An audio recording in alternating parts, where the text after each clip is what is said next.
UKIP's Douglas Carswell, his party's only MP, re-elected by his constituents in Clacton with, if you take it nationwide, nearly 4 million votes. So I suppose that makes you the most endorsed MP out there.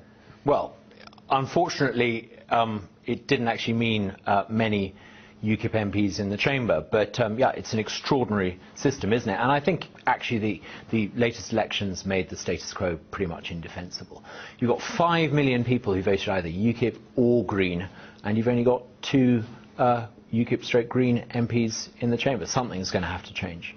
Well, is it? Because, of course, we did have a referendum on the alternative vote last time round, and apart from few sort of trendy areas of London and university cities, it was overwhelmingly rejected. Everyone was pretty lukewarm about AV for a simple reason. Even those advocating electoral reform, even the Electoral Reform Society itself is pretty lukewarm on AV. It's another example of Nick Clegg's attempts at reform backfiring because he's selected the wrong alternative.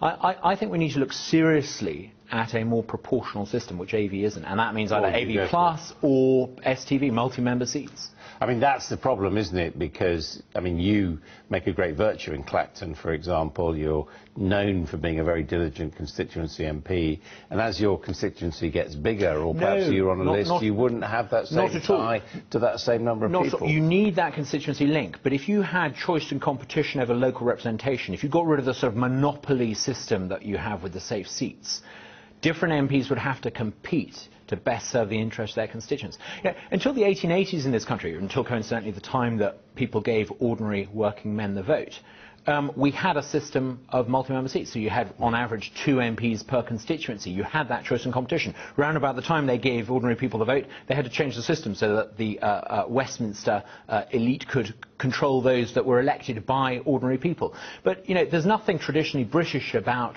the system of democracy and the system of the electoral system we have.